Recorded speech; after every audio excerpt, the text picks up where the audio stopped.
प्रभु की महिमा और स्तुति हो। ले हम वचन की तब मैं अपना मुख प्रभु परमेश्वर की ओर करके गिड़गिड़ाहट के साथ प्रार्थना करने लगा और उपवास कर टाट पहन राख में बैठकर वरदान मांगने लगा।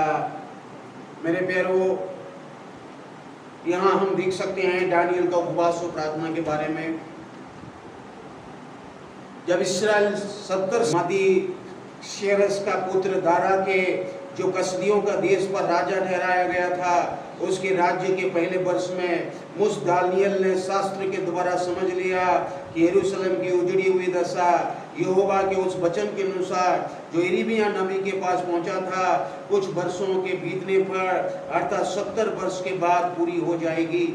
70 साल की बंधुआई में जब इस्राएल जो है परमेश्वर के लोग परेशान में थे, मुसीबत में थे, कष्टों में थे, जो तकलीफ में थे, उजड़ी हुई अवस्था में थे, उन दिनों में जो है दानियल क्या कर रहे हैं और जो है उपवास और प्रार्थना के साथ जो है समय बिता रहा है। दानियल को समझ में आया कि यिर्मयाह भविष्यद्वक्ता के द्वारा 70 साल पहले जो भविष्यवाणी की गई थी, अरे जो है इस्राएल पर इस घटना घटेगी, इस्राएल के लोगों को जो है इस अवस्था में गुजरेंगे और 70 साल के बाद जो है मैं अपने लोगों को जो है बंधुआई से छुड़ाऊंगा और अपने देश में मैं लौटाऊंगा और जो है वो मेरी महिमा करेंगे और मेरे नाम को ऊंचा करेंगे। मेरे प्यारों, इस वचनों के अनुसार दानियल और ये देखता है कि जो है इस्राएल उजड़ी हुई अवस्था पाया जा रहा है। उजड़ा हुआ अवस्था का मतलब आप समझ रहे हैं, निराशा की अवस्था, परेशानी की अवस्था, दुख की अवस्था। इस अवस्था में जो है यरूशलेम पड़ा हुआ है, यरूशलेम के लोग पड़े हुए हैं, परमेश्वर के लोग पड़े हुए हैं। आज भी हम देख सकते हैं परमेश्वर के लोगों के घरों में जो है ऐसी अवस्था हम पा सकते हैं, हम अनुभव कर सकते हैं। परमेश्वर का दास यहाँ पर जब वो देखता है कि जो है परमेश्वर के लोगों जो है इस अवस्था से गुजर रहे हैं, दानियल अपने राज वस्त्र को उतार दिया, राजा के साथ बैठना छोड़ दिया, राजा से परमिशन लिया और जो है वो क्या किया, उपवास करना शुरू कर दिया। मेरे प्यारों, यहाँ वचन कहता है कि दानियल परमेश्वर की ओर मुख लगा रहा है। दानियल की पुस्तक 6 अध्याय का 10 पद में लिखा हुआ है कि दानियल जो है दिन में 3 बार प्रार्थना करने वाला व्यक्ति था। एक प्रार्थना करने वाला व्यक्ति दानियल था। दानियल जो है सुबह प्रार्थना करता था, दोपहर प्रार्थना करता था और शाम को भी प्रार्थना करता था। मेरे प्यारों, दानियल एक प्रार्थना करने वाला एक जो है प्रभु का दास था, एक भक्त था, लेकिन जो है फिर भी वो निर्णय लेता है, 9 पद में निर्णय लेता, आस रखना है, हमें परमेश्वर की उपस्थिति में प्रार्थना करना है, परमेश्वर की उपस्थिति में हमारे जीवन को समर्पित कर देना है। और जो है दानियल जॉब करता था, नौकरी करता था, वो ऐसे ही वो नहीं था, फिर भी वो जो है कहता है कि मैं परमेश्वर की ओर मन लगाऊंगा, परमेश्वर की ओर ध्यान लगाऊंगा। सारे लोग आप देखिएगा कि इन दिनों में नौकरी करते हैं या जो काम करते हैं, लेकिन प्रभु के चरणों में समय नहीं बिता पाते हैं। वो बहाना बना देते हैं और कहते हैं कि जो है वो हमारे पास समय नहीं है, हम कैसे प्रार्थना करें, कैसे उपवास रखें, कैसे हम प्रभु के चरणों में समय बिताएं। मेरे प्यारों, ये सारी चीजें जो है परमेश्वर के लिए वो लेम एक्सक्यूज है, ये सारी चीजें परमेश्वर नहीं चाहता है। दानियल भी कर सकता था, लेकिन दानियल को पता है कि मेरे लोगों का उजड़ी हुई अवस्था को मैं अगर उजड़ी हुई अवस्था से अगर उन लोगों को अच्छा होना है, परमेश्वर उन पर तरस खाना है, परमेश्वर मेरे लोगों के जीवन में काम करना है, मेरे जीवन में काम करना है, तो मैं परमेश्वर की ओर मन लगाना पड़ेगा, परमेश्वर की ओर मुझे ध्यान लगाना पड़ेगा, परमेश्वर की ओर मुझे अपना मुख को करना पड़ेगा, परमेश्वर को मुझे पहला स्थान देना पड़ेगा। बाइबल कहती है और यहाँ दानियल स्वयं कह रहा है, मैं अपना मुख प्रभु परमेश्वर की ओर लगाया।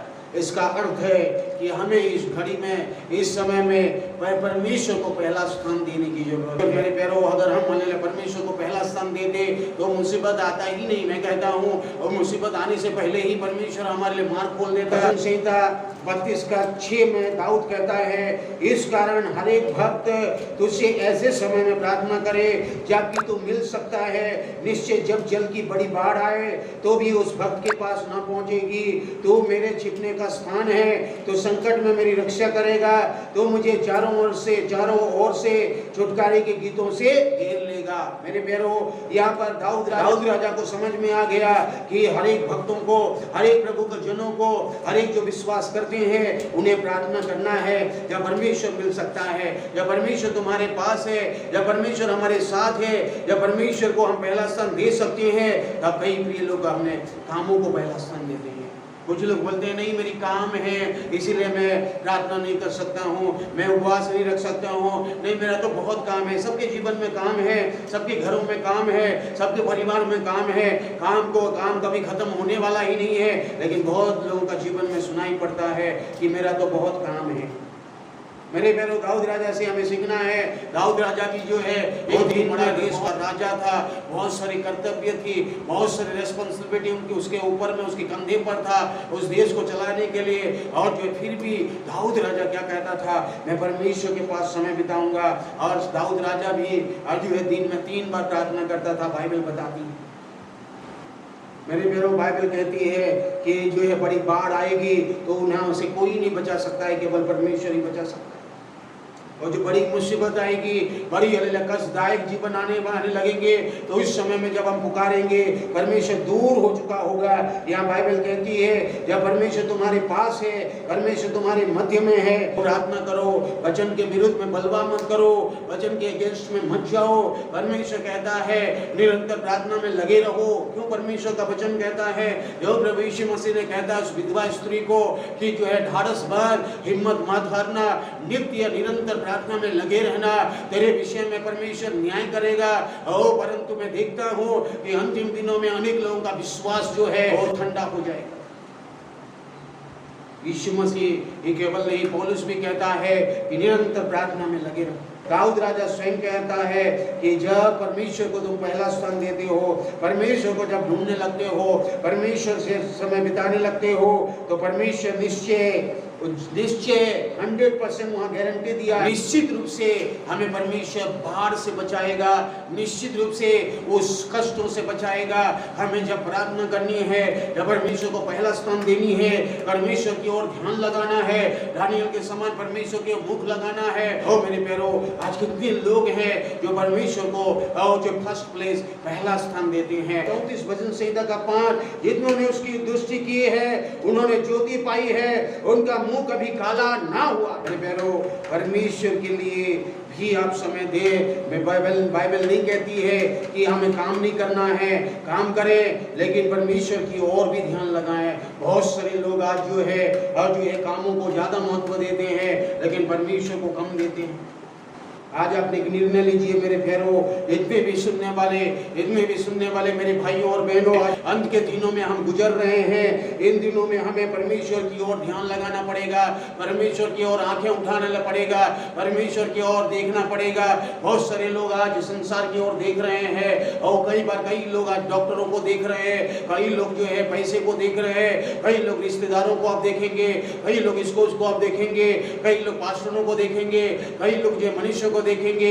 कोई हमें बचा नहीं सकता है, कोई हमें छुड़ा नहीं सकता है, केवल छुड़ाएगा तो सर्वशक्तिमान परमेश्वर। इसीलिए दानियल को पता है मुझे मनुष्य की ओर देखना नहीं है, न राजाओं को, न नेताओं की ओर, न मंत्रियों की ओर, न लीडर की ओर, न मनुष्य की ओर मुझे ध्यान लगाना है। मुझे अगर इस अवस्था से निकलना है तो मेरी आंखें, मेरा मन परमेश्वर की ओर लग जाना चाहिए। यीशु मसीह स्वयं कहा है सबसे पहले परमेश्वर के राज्य को ढूंढो, परमेश्वर की धार्मिकता को ढूंढो, तो सब चीजें तुम्हारे लिए हो जाएगी। मेरे प्यारों, हमारे लिए परमेश्वर सब कुछ करना चाहता है, सब कुछ करना चाहता है, लेकिन क्या आज हम परमेश्वर को पहला स्थान दे रहे हैं? परमेश्वर को हम ढूंढ रहे हैं, परमेश्वर के राज्य को, वचनों को की ओर मन लगा रहे हैं? आज याद रखिए मेरे प्यारों, परमेश्वर की ओर मन लगाइए। धन्यवाद और स्तुति करता हूँ कई प्रिय लोगों के लिए जो इन दिनों में प्रभु के लिए वो लोग ज्यादा से ज्यादा समय दे रहे हैं। प्रभु के दास लोग हो, दासी लोग हो, जब मैं देखता हूँ, मैं जब सुनता हूँ, परमेश्वर के लोग जो है प्रार्थना में समय बिताते हैं, उपवास में समय बिताते हैं, अलग अलग जगहों में, हमारे देशों में, राज्यों में, शहरों में, अलग अलग राज्यों में परमेश्वर के लोग जो है, परमेश्वर के भक्त लोग, परमेश्वर के लोग जो है उपवास में, प्रार्थना में समय बिता रहे हैं। मैं परमेश्वर परमेश्वर का धन्यवाद। दानियल का 9 अध्याय का 3 पद में हमने देखते हैं करके गिड़गिड़ाहट के साथ प्रार्थना करने, उपवास का टाट पहन रात में बैठकर वरदान मांगने लगा। यहाँ पर दूसरी है, दानियल ने अपने आप को नम्र किया। मेरे प्यारों, आज हम परमेश्वर के लोगों को नम्र होने की जरूरत है। नम्रता और दीनता, धोखा देने वाली नम्रता दीनता को बाइबल मना करती है कि मैं बहुत नम्र हूँ, मुँह से बोलने से नहीं होता है। वचन को मानने से कहा जाता है कि नम्रता और दीनता का प्रमाणित करते हैं। जो वचन को, परमेश्वर के वचन को जो मानता है वही नम्र व्यक्ति है। कहते हैं दानियल, देखिए वो यहाँ नम्र दीन हो गया। पुराने नियम में टाट पहनना, रात में बैठने का मतलब है कि जो है राज वस्त्र को उन्होंने छोड़ दिया, राजगद्दी को छोड़ दिया, और जितने भी जो है उसी घमंड पैदा करती थी, उस घमंड करने वाली चीजों को उन्होंने साइड में करके उन्होंने रात में बैठा। रात का मतलब है कुछ भी नहीं, रात से कुछ नहीं बनता है। इसलिए दानियल ने अपने आप को कहा कि प्रभु मैं कुछ भी नहीं हूँ, मैं जो है मैं राजा के दूसरे स्थान में बैठता तो हूँ, लेकिन मैं प्रभु तेरे आज आया हूँ, मैं कुछ भी नहीं हूँ।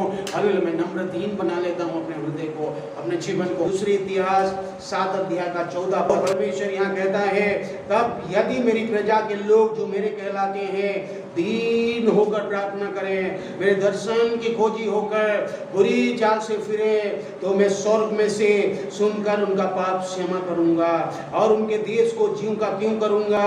और अब से जो प्रार्थना इस स्थान में की जाएगी उस पर मेरी आंखें और मेरी कान लगी रहेंगी।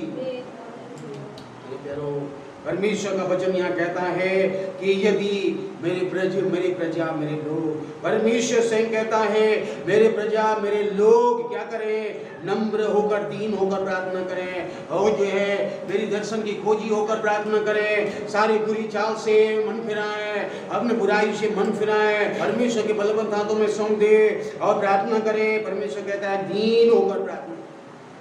घमंडियों को परमेश्वर विरोध करता है, नम्र दीनों को प्रभु अनुग्रह करता है। मेरे प्यारों, यह वचन हिंदी में कहता है मैं उनके देश को ज्यों का त्यों कर दूंगा, लेकिन इंग्लिश में कहता है कि मैं उनके देश को चंगा कर दूंगा। I will heal their land. मेरे प्यारों, I will heal their land, I will heal their nation, I will heal their families, I will heal everybody those who believe in me. मेरे प्यारों, जितने भी उस पर विश्वास करते हैं और नम्र दीन होकर प्रार्थना करते हैं, उस परिवार में मैं चंगाई को लेके आऊंगा, मैं छुटकारे को लेके आऊंगा, उनके पाप क्षमा में कर दूंगा, उनके जीवन में मैं बदलाव को लेके आऊंगा, एक बड़ी परिवर्तन को महसूस करेंगे। आज बहुत सारे घरों में परिवर्तन क्यों नहीं है, बदलाव क्यों नहीं है? क्योंकि आज नम्र दीन होकर प्रार्थना हम नहीं कर पाते। नम्र दीन जब एक व्यक्ति तब हो जाता है जब वचन को मानना, वचन के विरुद्ध में जो चलता है, पवित्र आत्मा के विरुद्ध में चलता है, परमेश्वर की आज्ञा के विरुद्ध में चलता है, परमेश्वर के सिखाए हुए वचन के विरुद्ध में जो चलता है, वो परमेश्वर से बलवा करता है, परमेश्वर के विरोध घमंड करता है, परमेश्वर के विरोध में बोलता है या करता है, उस हो चाहे कितने भी बोले मैं नम्र हूँ, मैं दीन हूँ, तो वो कभी भी वो ग्रहण योग्य नहीं होता।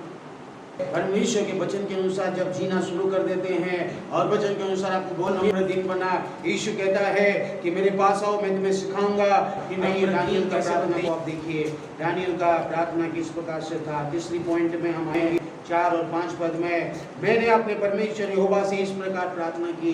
किस प्रकार हमें प्रार्थना करना है, दानियल की पुस्तक में हमें दिया गया है। दानियल स्वयं यहाँ कह रहा है मैंने अपने प्रभु परमेश्वर को, अपने परमेश्वर यहोवा से इस प्रकार प्रार्थना की, आपका अंगीकार किया।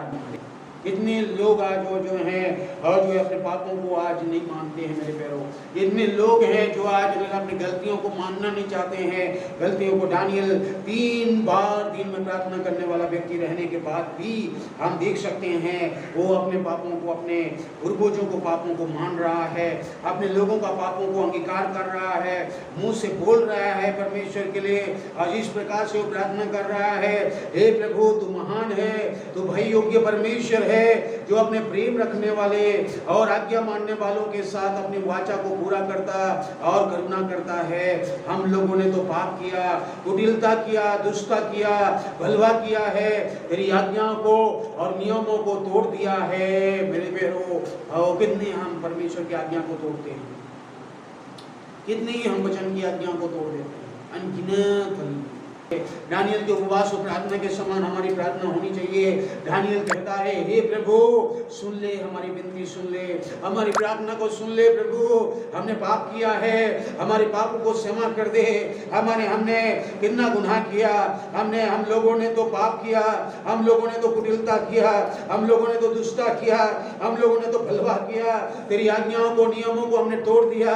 तेरे जो दास और लोग नबी लोग थे और हमारे राजाओं ने, हकीमों ने, पूर्वजों ने, सब साधारण लोगों में से तेरे नाम की बातें करते थे, उनको हमने नहीं सुनी, उनकी वचन को हमने नहीं माना, उनकी वचनों को हमने नहीं सुना, उन वचनों को हमने तिरस्कार कर दिया। हे परमेश्वर, हम पर तरस